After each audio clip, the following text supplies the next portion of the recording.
Hello दोस्तों, welcome to YouTube channel study with Satyendra Singh. दोस्तों, आज के वीडियो में हम यहाँ पे बात करने वाले हैं साइंस के न्यूमेरिकल में चैप्टर जो कि नाम है कार्य, शक्ति और ऊर्जा में। इसमें हम बात करेंगे स्थितिज ऊर्जा के कुछ इंपॉर्टेंट न्यूमेरिकल जो कि आपके किसी भी रेलवे एग्जाम हो, LP technician, group D, NTPC, कोई भी एग्जाम हो, सबके लिए काफ़ी इंपॉर्टेंट रहती है साइंस। तो उसके लिए ये आपका वीडियो महत्वपूर्ण है। ठीक है, तो आज हम स्थितिज ऊर्जा के कुछ इंपॉर्टेंट क्वेश्चन करने वाले हैं।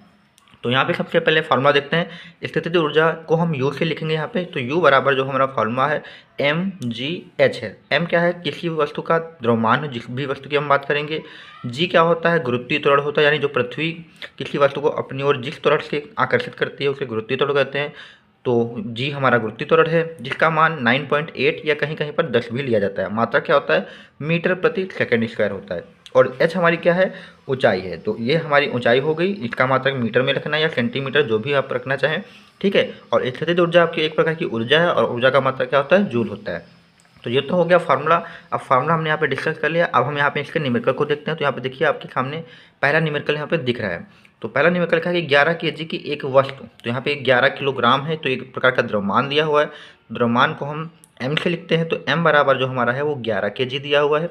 फिर लिखा है कि जब भूमि से 5 मीटर की ऊंचाई पर हो, तो यानी भूमि से 5 मीटर की ऊंचाई है, तो ऊंचाई को हम h से लिखेंगे। h बराबर हमारा 5 मीटर हो जाएगा। और तो पूछा गया है तब इसमें निहित ऊर्जा, यानी निहित ऊर्जा मतलब स्थितिज ऊर्जा। जब भी ऊंचाई पे रखी गई चीज़ है तो यहाँ पर जो ऊर्जा आएगी वो स्थितिज ऊर्जा आएगी। तो हमें स्थितिज ऊर्जा यानी यू के बारे में यहाँ पे बताना है। तो यू बराबर फॉर्मूला हमारा क्या है? m इंटू जी इंटू एच। और यहाँ पर जो बात है जी की, तो जी की वैल्यू यहाँ पे 9.8 दी गई है, हम उसको यहाँ पे रखेंगे। तो इसी फॉर्मूले में हम यहाँ पे m की वैल्यू 11 और g की वैल्यू जो हमारी दी गई है 9.8 वो रखेंगे। और h का मान हम क्या रखेंगे? 5 रखेंगे। ठीक है, ये रख के यहाँ पे हम इस सवाल को हल करेंगे। तो 11 अट्ठे 88 हो जाएगा, 11 9 99, 99 में हम 8 जोड़ेंगे तो ये 107 आएगा। तो 107.8 आएगा गुणे 5, 5 से गुणा कराते हैं। तो 5 अट्ठे 40 का जीरो हासिल आएंगे 4, 5 सत्ते 35 और 4 39, 5 जीरो जीरो आएंगे तो 3 हासिल बचे वो लिख लेंगे। और 5 एकम 5। तो हमारे यहाँ पे देखिए 539 और पॉइंट एक अंक बाद लगाएंगे क्योंकि एक अंक बाद पॉइंट है। तो यहाँ पे देखिए जो u बराबर है वो 539.0 ले आए, लगभग कह सकते हैं 539 ही है।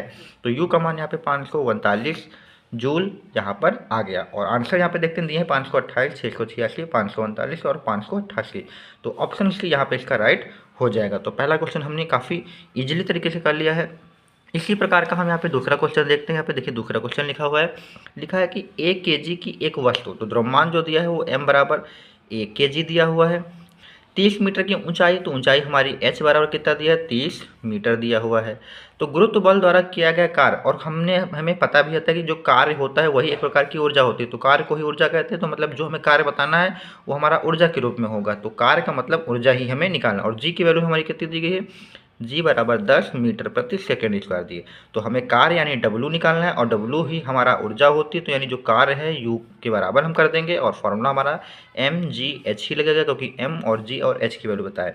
तो m की वैल्यू 1 रखेंगे, g की वैल्यू 10 रखेंगे, h की वैल्यू 30 रखेंगे। तो 30 दहम 30 और ये 0 300। तो 300 जूल यहाँ पर जो हमारा है कार्य यानी ऊर्जा हमारी आ जाएगी। तो यहाँ पे ऑप्शन देखते हैं। तो ऑप्शन बी में यहाँ पे 300 जूल मिल जाएगा। तो दूसरा क्वेश्चन भी ईजी ही था। अब हम यहाँ पे देखते हैं तीसरा क्वेश्चन यहाँ पे आपके सामने दिख रहा है।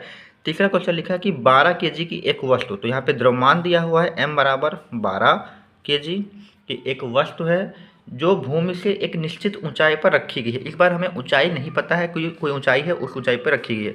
तो बोला गया यदि वस्तु की स्थितिज ऊर्जा 600 जूल है, तो इस पर ऊर्जा दी हुई है u बराबर आपकी 600 जूल ऊर्जा दी है। तो भूमि के संदर्भ में वस्तु की ऊंचाई, यानी हमें वस्तु की ऊंचाई निकालना है और जी का मान नहीं दिया गया है। तो जी का मान 9.8 या सीधा सीधा आप यहाँ पे 10 ले सकते हैं। ठीक है, तो हमें h की वैल्यू यहाँ पे बताना है कितनी ऊंचाई पर रखी गई। तो फॉर्मूला हमारा वही रहेगा u बराबर m इंटू जी इंटू एच। और h निकालना है तो जो mg है वो u के नीचे चला जाएगा। तो यानी h बराबर जो फॉर्मूला बनेगा वो u अपॉन mg बनेगा। ठीक है, डायरेक्ट हम फॉर्मूला कन्वर्ट कर ले रहे हैं ताकि बाद में हमें कुछ करना ना पड़े। तो u की वैल्यू हम यहाँ पे 6 को रखेंगे। और जो है हमारा m और g, m की वैल्यू 12 है, g की वैल्यू कितनी है? 10 है। ठीक है, तो यहाँ पे देखिए 0 से ये 0 काट दीजिए और 12 कम 12, 12 पंजे 60। तो यहाँ पे देखिए h बराबर जो निकल के आ रहा है वो 5 मीटर निकल के आ रहा है। तो यहाँ पे इस बार सवाल में ऊंचाई निकालनी थी। तो वही ये तरीका है, कुछ नहीं करना है आपको। यहाँ पे सबकी वैल्यू रख देना है, h निकालना है तो h अपने आप आ जाएगा। तो 3 क्वेश्चन को हमने आप अच्छे से समझा है। आगे देखते हैं हम अपना चौथा क्वेश्चन। तो देखिए यहाँ पे चौथा क्वेश्चन लिखा कि धरती से टकराने से तुरंत पहले यदि 2 केजी द्रव्यमान की एक वस्तु, तो यहाँ पे जो हमारा दिया है 2 केजी द्रव्यमान दिया है, m बराबर जो दिया है वो 2 केजी दिया है, वस्तु की गतिज ऊर्जा यहाँ पे 400 दी है। इस बार गतिज ऊर्जा यानी हमारा k बराबर दिया है 4 बराबर, सॉरी यहाँ पे दिया है 400 जूल, यहाँ पे k बराबर दिया है।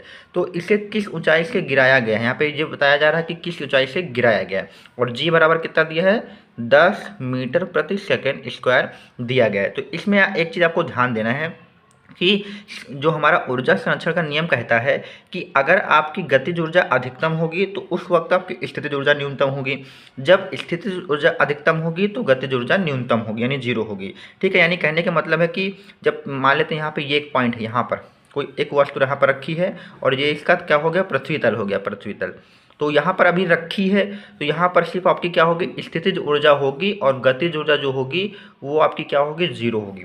और मान लेते हैं स्थितिज ऊर्जा कितनी है 100 है। ठीक है, जब ये यहाँ पर गिर रही होगी तो यहाँ पे गति कर रही होगी और पृथ्वी पर पहुँचने से पहले तक यहाँ पे गतिज ऊर्जा होगी, यानी इस वक्त यहाँ पे k की वैल्यू होगी और u की वैल्यू क्या होगी 0। यानी जब हमारी कोई चीज़ मूवमेंट करेगी तो उस वक्त गतिज ऊर्जा होगी, उस वक्त स्थितिज ऊर्जा आपकी शून्य होगी, और जब वो रखी होगी तब वहाँ पर स्थितिज ऊर्जा होगी और गतिज ऊर्जा शून्य होगी। तो टकराने से पहले यहाँ पर गतिज ऊर्जा होगी और स्थितिज ऊर्जा क्या होगी शून्य, लेकिन जैसे ही टकराएगी तो वस्तु रुक जाएगी, उस वक्त स्थितिज ऊर्जा आपकी अधिक हो जाएगी और गतिज ऊर्जा जो होगी शून्य। तो मतलब कहने का मतलब है कि टकराने से पहले जो गतिज ऊर्जा है वही हमारी क्या होगी एक प्रकार से स्थितिज ऊर्जा होगी, यानी पहले यहाँ पर स्थितिज ऊर्जा जो थी वो गतिज ऊर्जा के सापेक्ष में ज़्यादा थी और गतिज ऊर्जा 0 थी, लेकिन जो गतिज ऊर्जा यहाँ पे कन्वर्ट हो चुकी है वो स्थितिज ऊर्जा का ही हिस्सा है। तो कहने का मतलब यही है, तो जो गतिज ऊर्जा दी गई है वो हमारा किसका मान है, वो हमारा स्थितिज ऊर्जा यानी u का ही मान है।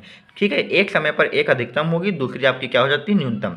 तो इस वक्त गतिज ऊर्जा टकराने से पहले 400 जूल है, तो इसका मतलब है टकराने से पहले यानी जहाँ से छोड़ी गई थी उस वक्त स्थितिज ऊर्जा आपकी 400 जूल रही होगी। तो u बराबर आपका फॉर्मूला वही रहेगा m इंटू जी इंटू एच निकालना है, तो h बराबर आपका u अपॉन एम जी हो जाएगा। तो u की वैल्यू यहाँ पे 400 जूल दी है जो कि गतिज ऊर्जा की है, m का मान हम 2 रखेंगे और g का मान 10 रखेंगे, तो 0 से 0 कट जाएगा, 2 से आप 40 को काटेंगे तो आपका 20 आएगा। तो h बराबर जो आपका निकल के आया वो 20 मीटर निकल के आ जाएगा। तो यहाँ पर ऑप्शन देखते हैं, ऑप्शन ए आपका मिल जाएगा।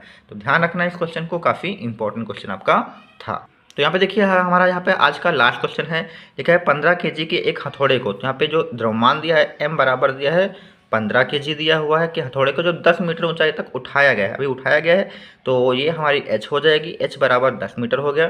तो इसके द्वारा प्राप्त स्थितिज ऊर्जा यानी हमें u के बारे में बताना है। ठीक है, तो g का मान नहीं दिया तो g का मान हम 10 ले लेते हैं, तो u बराबर आपका वही रहेगा m इंटू जी इंटू एच। तो m की वैल्यू 15, g की वैल्यू 10 और h की वैल्यू आपकी कितनी है 10 है। तो 15 का इनसे गुणा कराएंगे तो आपका कितना आ जाएगा 1500 जूल आ जाएगा। तो इसी के साथ यहाँ पे u का मान 1500 जूल आ गया। तो दोस्तों हमने स्थितिज ऊर्जा के काफ़ी इंपॉर्टेंट क्वेश्चन थे उनको डिस्कस कर लिया है। अगर आपको कोई भी डाउट हो तो कमेंट बॉक्स में ज़रूर बताएं, अदरवाइज चैनल को लाइक सब्सक्राइब और दोस्तों में शेयर करें।